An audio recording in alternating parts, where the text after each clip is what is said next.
Are you crackers? I thought after three of these, you'd had enough of this kind of caper. Thank you. Yeah, I think my wife thinks I'm crackers, but I'm not. I'm all there. We're really looking forward to going again. It's been an incredible 3 years representing such a beautiful community, and the support across all our time has been wonderful. And I think the love and the support for Rob, for the MND community, has shown right across the UK. So really happy to go again.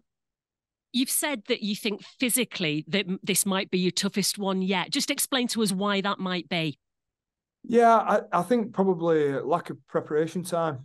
I was at the World Cup for 2 months, and before that, I was in camp for 3 months. So, in terms of long runs, up until the start of November, I hadn't done any for 5 months. So, probably a little bit underdone run wise. And then with the World Cup taking place, we didn't think it was right to announce. And Phil Daly's, worked tirelessly with logistics and putting things together behind the scenes, and I've been fully focused on the World Cup. So probably from a preparation point of view, we're all a bit underdone. But actually, there are 1,000 reasons why we shouldn't go again, and I'm not going to make any excuses at all. But there is one big reason why we should, and that's Rob and representing this beautiful community. What's Rob said to you when you told him that you were going to do another one? Yeah, a bit like you, he thinks I'm crackers, but he fully gets it.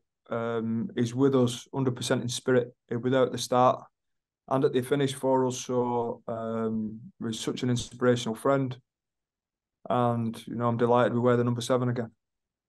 It'll be 3 years, I think, to the day since the first one of these. When you look back, what do you think you maybe learned from those previous three or challenges that you can take into this one? I've learned so much, actually. I've learned, how my body works, how I can get the best out of my body. I've learned what type of training I need. I've learned about the nutrition. I've learned about all sorts of things to do with running, right? But I've also learned that running has been a great vehicle for us to try and raise awareness and funds for such a beautiful community. And the thing we've probably not touched on throughout the last 3 years, and as I reflect on where we've been in the journey, is we cannot measure how we've made people feel. And that's probably going to be more important. We understand the awareness is crucial. We understand the funds will make such a difference to trying to find a cure for this disease. But along the way, how have we made people feel? And have we inspired people to get off the couch and try and do their little bit? Have we inspired people to be better friends? I hope we've been able to do all of those things. And within our team, we've certainly got a great deal of fulfillment, and it's shown me exactly why I'm here on this earth, and that's to try and help. And I don't think there's any greater gift than providing hope for a community that need our support, need our love, and need our respect. It must be an incredibly humbling experience when you see the people who turn out to support you. Probably, I'm sure the messages, the letters, the emails that you've had from people who've said just how much they inspire you. How much does all of that just continue to drive you on?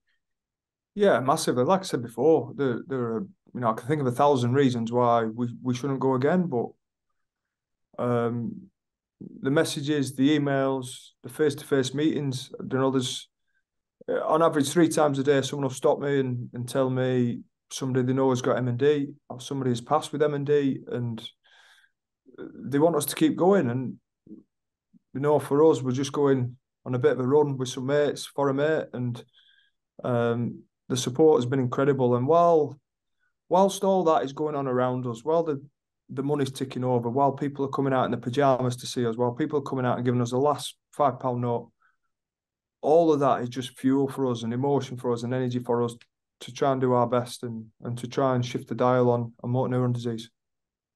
You've touched on this briefly already, the logistics of this, because you are going from city to city in different parts of the UK. Just how big a challenge is that factor going to be? I mean, it's enough of a physical challenge, but to kind of combine all of that, just getting from A to B, where are you going to sleep? Where are you going to eat? All of that must be. So does that weigh on your mind at all?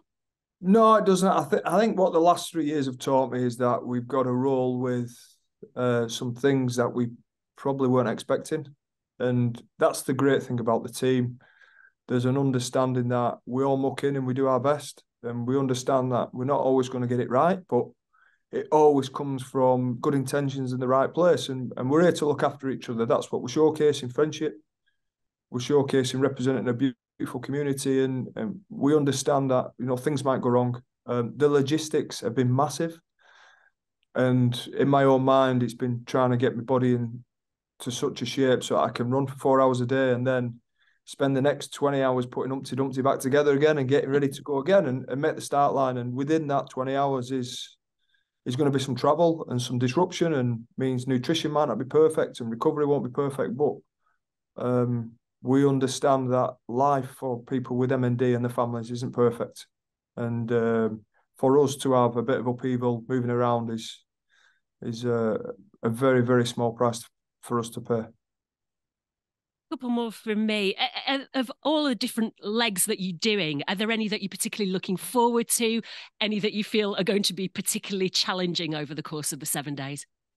I'm looking forward to all of them for different reasons. I know that might sound crazy, but some of the places I've never ran before, and I've never had a great look around the city. It's the best way to look around the city, by the way, running around it. So I'm looking forward to all of them. When we did the research on which 7 cities to target, we looked at numbers of MND within those cities, and each of the cities that we will run in and hopefully do our best in, they've all got quite large numbers of MND, and they've been affected by MND. And we want to show people that we care.